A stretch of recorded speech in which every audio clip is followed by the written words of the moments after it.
धन्यवाद. धन्यवाद धन्यवाद. आता आपण पुस्तक प्रकाशनाचा कार्यक्रम आधी प्रथम घेऊयात. जर पुस्तकं आणायला पाहिजे तर सगळी.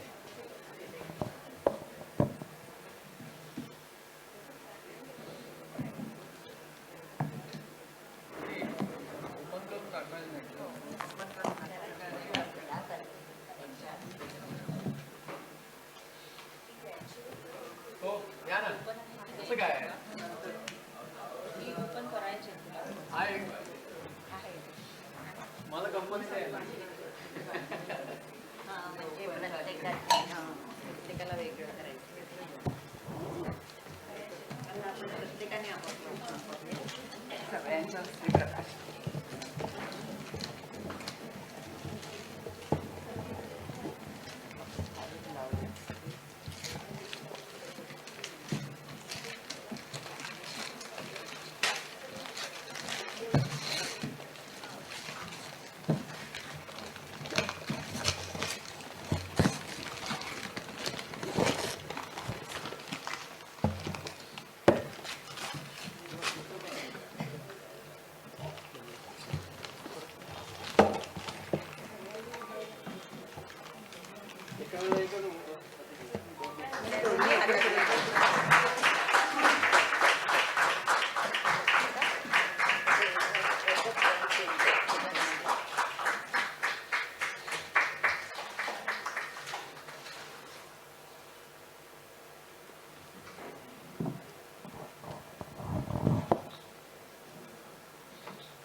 आज शीतल कोळवणकर यांच्या काव्यतरंग आणि वेदभ्रमंतीचा या दोन्ही पुस्तकांचं प्रकाशन झालं असं मी जाहीर करते.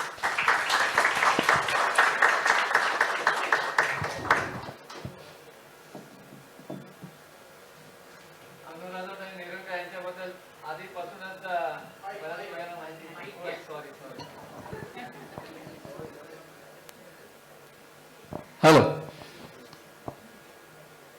अनुराधा नेरुळकर यांच्याबद्दल आधीपासूनच बऱ्याच लोकांना माहिती आहे.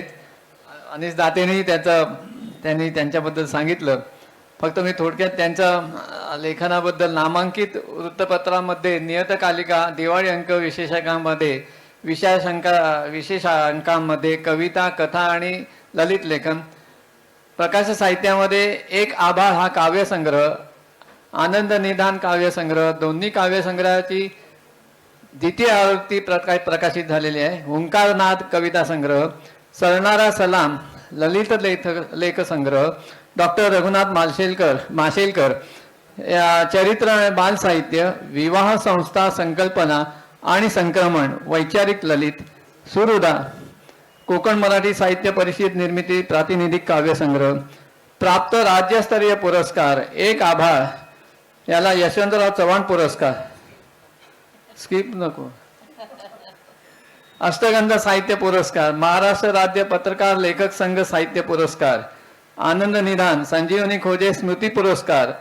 शैला सायनाकर स्मृती पुरस्कार, कोकण मराठी साहित्य परिषदेचा वसंत सावंत स्मृती साहित्य पुरस्कार, हुंकारनाथ मराठी साहित्य परिषदेचे बडोदे यांच्या अखिल भारतीय स्तराचा पुरस्कार, मराठी साहित्य प्रतिष्ठान जामखेड अहमदनगरच्या छत्रपती राजे संभाजी साहित्य पुरस्कार, सरणारा सलाम सूर्योदय सर्वसमावेशक मंडळ जळगाव ललित साहित्य पुरस्कार, मराठा मंदिर साहित्य पुरस्कार, कोकण मराठी साहित्य परिषदेच्या सौ लक्ष्मीबाई व श्री राजाभाऊ गवांदे पुरस्कार, माणिक महोत्सव साहित्य पुरस्कार, विवाह संस्था संकल्पना आणि संक्रमण, वैनाकार फाउंडेशन भंडारा यांचा डॉक्टर आंबेडकर वैचारिक ग्रंथ पुरस्कार, सूर्यकांता देवी पोटे चॅरिटेबल ट्रस्ट अमरावतीचा ललित साहित्य पुरस्कार, कोकण मराठी साहित्य परिषद रत्नागिरीचा विशेष पुरस्कार.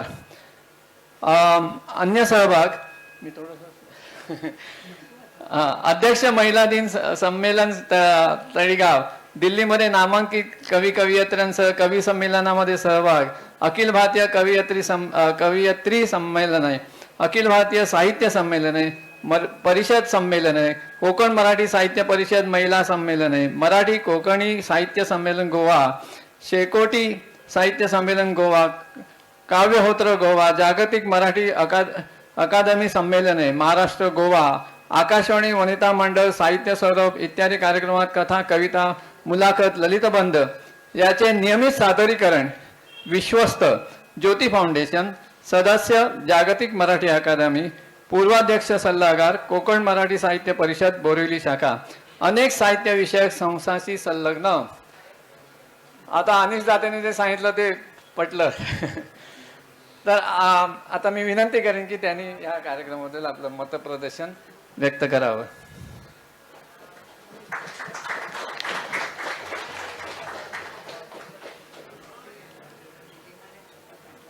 काय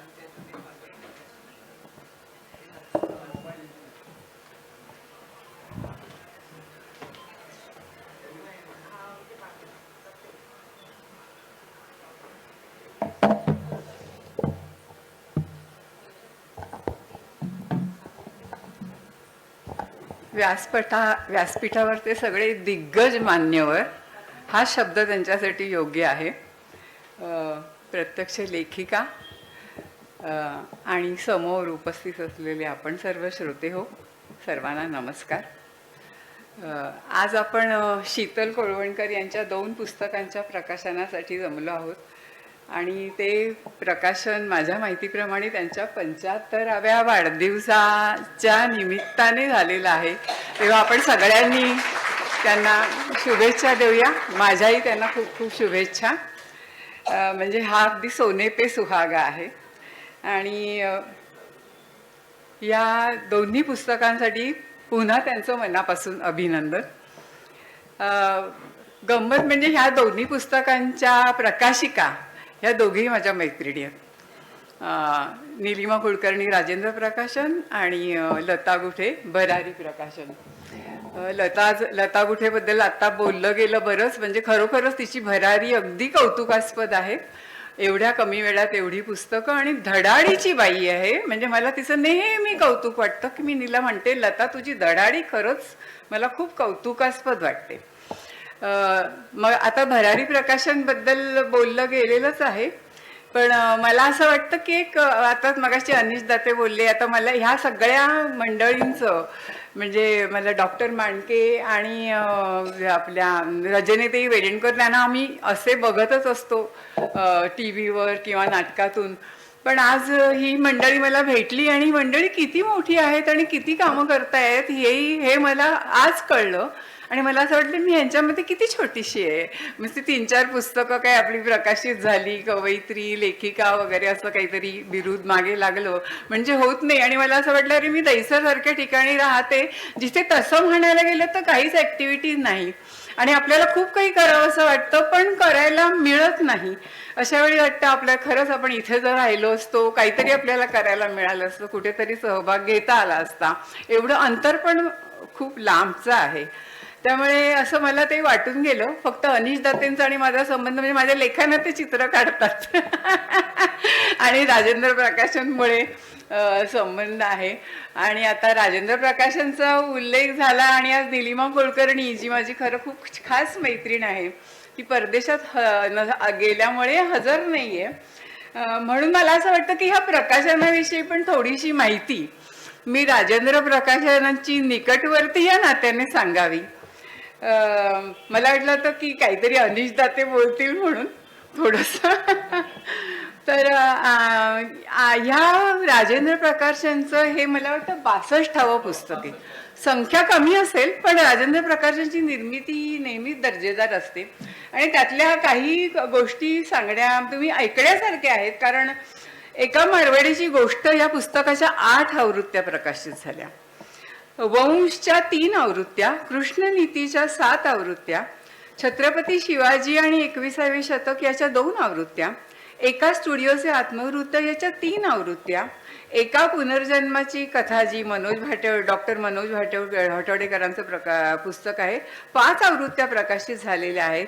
तसंच आपटे वाचन मंदिर इचलकरंजी, कोकण मराठी साहित्य परिषद रत्नागिरी, दक्षिण महाराष्ट्र साहित्य सभा कोल्हापूर, स्नेहवर्धन प्रकाशन पुणे, मराठा मंदिर मुंबई, मराठी बालकुमार साहित्य कोल्हापूर ठाणे, ठाणे मराठी ग्रंथसंग्रहालय ठाणे, अखिल भारतीय प्रकाशक संघ पुणे असे अनेक मानाचे पुरस्कार यांना राजेंद्र प्रकाशनला मिळालेले आहेत आणि काही पुरस्कार एकापेक्षा जास्त पुस्तकांना मिळालेले आहेत. विशेष अभिमानाची बाब म्हणजे या प्रकाशनाला 2009 साली राष्ट्रीय पुरस्कारांनी गौरवण्यात आलं आणि त्यासाठी त्यांना मराठा शिवकेसरी मराठा ट्रस्टचा ढवळे पुरस्कार सुद्धा मिळालेला आहे. दुसरी आवर्जून उल्लेख करावी अशी गोष्ट म्हणजे मिलिंद जोशी आणि दीपा मंडलिक हे राजेंद्र प्रकाशनचे 2 लेखक पार्ल्यातले आहेत आणि आज 3ऱ्या लेखिकेचा नंबर लागलेला आहे. तुम्ही सगळ्यांनी खरोखरच टाळ्या वाजवण्यासारखी हे आहे. आजवर पार्ल्यामध्ये मी प्रेक्षकामध्ये आणि व्यासपीठावर बऱ्याच वेळा आलेली आहे आणि आज पुन्हा मला व्यासपीठावर येण्याची संधी दिल्याबद्दल मी शीतल कोळवणकरांचं मनापासून त्यांना धन्यवाद देते. शीतल कोळगावकर यांच्या कविता संग्रहाला माझी प्रस्तावना आहे. मी खरं आज त्यांना पहिल्यांदाच भेटले, पण त्यांच्या कवितामधून त्या मला त्याच्या आधी भेटल्या. त्यांच्या कविता हातात आल्या आणि वाचल्यावर मला असं वाटलं की अनुभवांची शाई पेनात भरल्यावर, कागदावर ते पेन टेकवल्यावर ते अनुभव असे जितके झरझर झरझर उतरतात इतके ते अनुभव उत्स्फूर्तपणे कागदावर उमटले गेलेले आहेत आणि त्याच्या कविता झालेल्या आहेत. त्या झालेल्या आहेत म्हणजे त्या केलेल्या नाहीत. कळलं ना?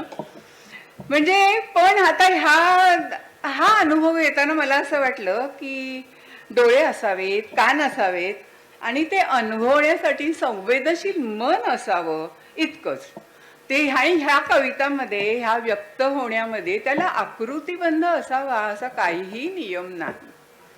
कळलं ना? कारण ह्या कवितांना मी पाहिलं तसं आकृतीबंध तुम्ही म्हणाल असं कुठेच नाही, पण तरीही त्यांची अभिव्यक्ती इतकी महत्वाची आहे आणि इतकी सुंदर आहे की त्या कविता आपोआप आपल्या मनात घर करत जातात. साहित्य प्रवास ह्या कवितेत त्यांनी म्हटलंच आहे बघा, वाचनाची होती आवड, दिशा होत्या रुंदावत, मनातलं कागदावर रंगवायची लागली चांगली सवय. आता त्या कागदावर काही फक्त कविता रंगवत नाहीत, त्या बऱ्याच काही किती ग्रीटिंग रंगवतात, त्या जवानांना पाठवतात. त्यांच्याशी परिचय असलेल्या बऱ्याच जणांना त्यांचा हा गुण माहीतच आहे. त्या किती काम करतात हे मला हळूहळू कळतंय, पण मला निलिमाकडनं बऱ्याच गोष्टी कळलेल्या आहेत. पण आता ह्या कवितांचे विषय जे आहेत या पुस्तकामध्ये ते तुमचे, आमचे, आपल्या सर्वांचेच आहेत. पण त्याचं शीघ्र प्रकटीकरण हा खूप कौतुकाचा विषय आहे. कारण आपल्याला खूप वेळा वाटतं ना, पण ते प्रत्येक वेळा कागदावर उतरतच असं नाही. लिहू नंतर किंवा बघू नंतर म्हणत म्हणत आपण ते ढकलत जातो. पण ह्यांचं म्हणजे अगदी क्विक रिस्पॉन्स आहे सगळ्या बाबतीत. आणि हे नंतर मी प्रवास वर्णनाबद्दल बोलेन तेव्हा तर म्हणेनच. पण शिवाय कवितांचे विषय, नारी शक्तीला वंदन करणं, मराठी भाषेला मान देणं किंवा क्रांतिकारकांना नमन करणं हे विषय कवयित्रीच्या संस्कारशील मनाचं द्योतक आहेत. रामलल्लाच्या मूर्तीच्या प्रतिष्ठापनेच्या वेळी आपण सर्वजण खूप भारावून गेलो होतो. अगदी सगळेजण टीव्हीवर समोर बघून अगदी बघत होतो.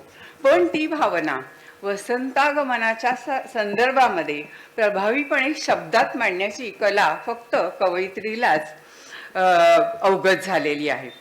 आता मातीचं ऋण ह्या कवितेमध्ये ते अधोरेखित करताना ती मातीची तुलना मातेशी करतीये. कशी ती बघा, अतूट नातं मातीचं तसंच घट्ट मायेचं, विश्वाच्या अंगणात उभं राहायला बळ देई विश्वाचं. आता दुसरी कविता आहे ती तान्ह्याला झाडाला झोळी बांधून ज्या बायका काम करतात तिच्याविषयी आहे. आता अशा बायकांना पाहिल्यावर आपल्या सगळ्यांचं मन कणवेने भरून येतं नाही का, की कशा परिस्थितीत त्यांना काम करावं लागतंय वगैरे. ह्या ही साधी भावना आहे. पण त्या तान्ह्याविषयी त्या आईच्या डोळ्यात असलेल्या स्वप्नांना पाहणं, आता हे जे कोणाला दिसत नाही ते हिला दिसलेलं आहे. म्हणजे हा अगदी मला परकाया प्रवेशच वाटला ही कविता वाचल्यानंतर. जरा ग्लास द्याल का मला?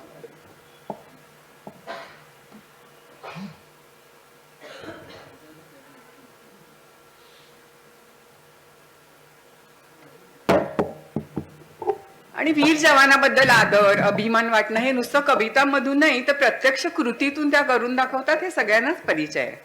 आता चंद्र हा विषय मला वाटतं किती लाखो करोडो लोकांनी लिहिलं असेल चंद्रावर, मग ते प्रेमाविषयी काय किंवा आणि कशाविषयी काय, पण त्याच्याकडे पाहताना त्या अनेकविध नाती त्यांना आठवतात. आणि शिवाय बघा ईद आणि कोजागिरीचा चंद्र याची तुलना करणं म्हणजे मला तर हा प्रकार खूपच कौतुकास्पद वाटला. आणि म्हणजे चंद्राच्या सौंदर्या पलीकडचा एक विचार त्यांनी आपल्याला दिलेला आहे या कवितेमध्ये.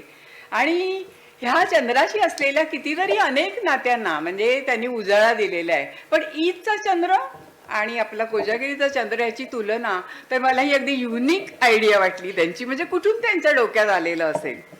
आज मी फ्लेमिंगो पाहिले ही कवयित्रीची कविता म्हणजे अजिम्या ब्रह्म पाहिले म्हणावं की poetry is the spontaneous overflow of powerful feelings हे वर्ड्सवर्थचं वाक्य आठवावं असं मला वाटलं. म्हणजे एवढी ती कविताची उत्स्फूर्त आहे.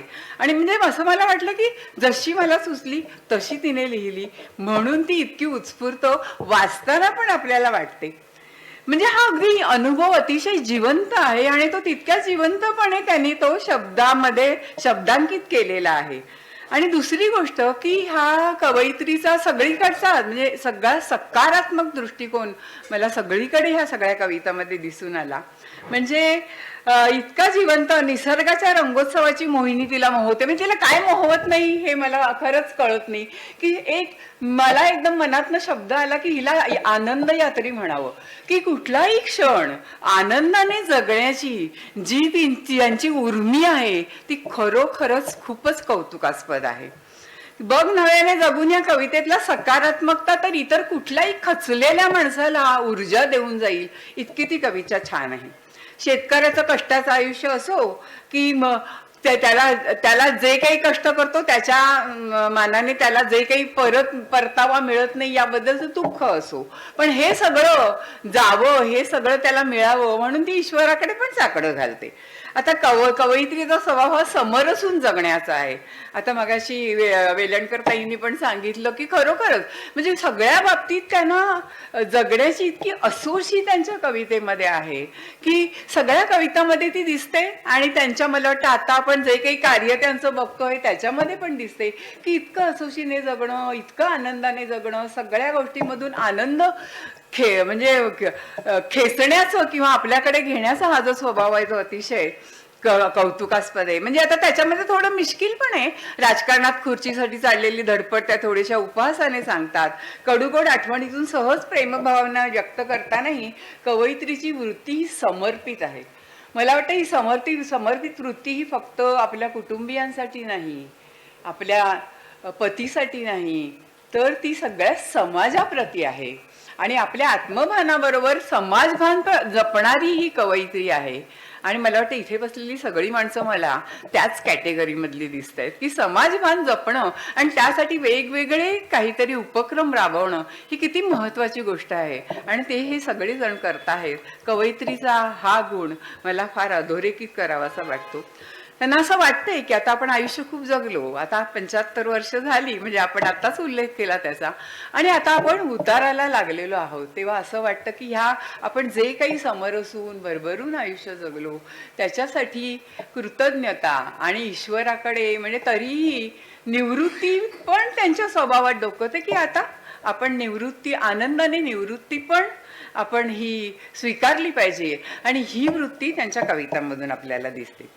थेंबा थेंबांनी जसं तळं साचतं तसं आशेच्या आणि आनंदाच्या क्षणांनी जीवनही फुलतं, ह्या त्यांच्याच ओळी आहेत.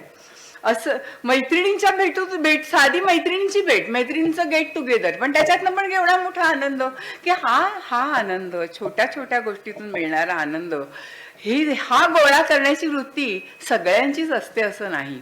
पण ही जी एक अभावाने आढळणारा गुण आहे तो या कवयित्रीमध्ये आहे. सर्वस्व तुझ्याला वाहिले अशा भावनेने त्या आपल्या पतीला सुद्धा या कवितेमध्ये त्यांनी भावना व्यक्त केलेल्या आहेत.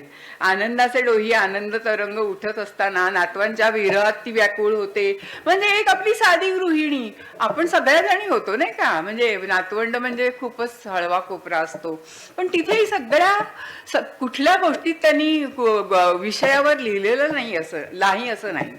आता हे एवढे सगळे विषय हाताळताना म्हणजे मला असं वाटलं की ह्या किती झटपट नोंदी करत असतील, असं मी कविता वाचलं ना तेव्हा मला असं वाटलं. आता रवींद्रनाथ टागोरांच्या कवितांच्या बाबतीत म्हणावं तर त्यांनी कवितांची निवडच इतकी सुंदर केलेली आहे की त्याच्याबद्दल मी आता जास्त काही बोलणं त्याची काही गरज नाही. एकंदरीत ह्या सगळ्या कविता म्हणजे कवयित्रीच्या समोरसून जगण्याचा, आत्मभानास आत्ताच मी म्हटलं समाजभान जपण्याचा आणि घडणारी प्रत्येक घटना सजगपणे निहाळण्याचा आणि त्याच्यावर आपल्या भावना व्यक्त करण्याचा उत्स्फूर्त आविष्कार आहे. अक्षरशः उत्स्फूर्त आविष्कार आहे. या चित्रित झालेल्या भावनांना कुठलाही मापदंड लावता येणार नाही. मगाशी मी जसं म्हटलं ह्याला कुठे वृत्त नाही किंवा कुठलं म्हणजे ह्या आपण वृत्तात म्हणू तर वृत्तात नाहीत किंवा मुक्त छंदात नाहीत, छंदमुक्त नाहीत. पण मला असं वाटतं की ह्या त्यांच्या स्वयंछंदात प्रकट झालेल्या कविता आहेत. त्यांचा छंद हा स्वतःचा आहे आणि हे मला त्यांचं फार कौतुक वाटलं. कारण त्यांना त्यांची अभिव्यक्ती इतकी प्रवाही आहे. यात सकारात्मकतेचा खळाळ मला जाणवला. सगळीकडे सकारात्मकतेचा खळाळ आहे आणि पण तसंच चिंतनाचा शांत डोह सुद्धा आहे. कारण नुसताच खळाळ नाही, तिथे चिंतन सुद्धा आहे. आणि ह्या डोहात अनुभवाचे थेंब जेव्हा पडतात तेव्हा त्यात उठणारे तरंग शब्दरूप घेऊनच कागदावर उतरतात. म्हणून ह्या कवितेला कुठलाही मापदंड नाही. तेव्हा ह्या कवितेला जर तुम्हाला मापदंड लावायचा असेल तर तुमच्या उत्स्फूर्त प्रतिक्रियांचा मापदंड मात्र तुम्ही ह्या कविता वाचल्यावर लावावं असं मला वाटतं. त्यांचे पती सतीश कोळवणकर यांची प्रस्तावना म्हणजे ना वाचताना मला असं वाटलं की त्यांच्या सहजीवनाचा, समरसतेचा, कौतुकाचा आणि एकमेकांशी असलेल्या अतूट प्रेमाचा आरसाच आहे अशी त्यांची प्रस्तावना आहे.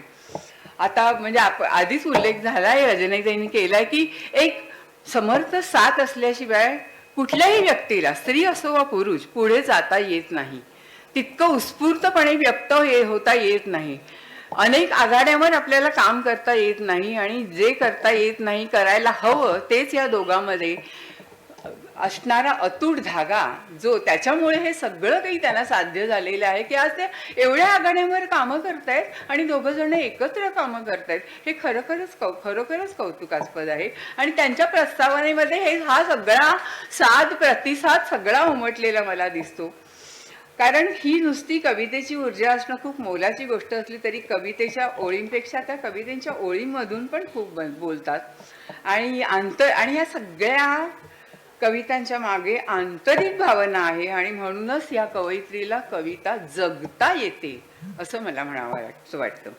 आता वेद भ्रमंतीचा हा त्यांनी मला खूप उशिरा पाठवलं त्यांनी मला PDF.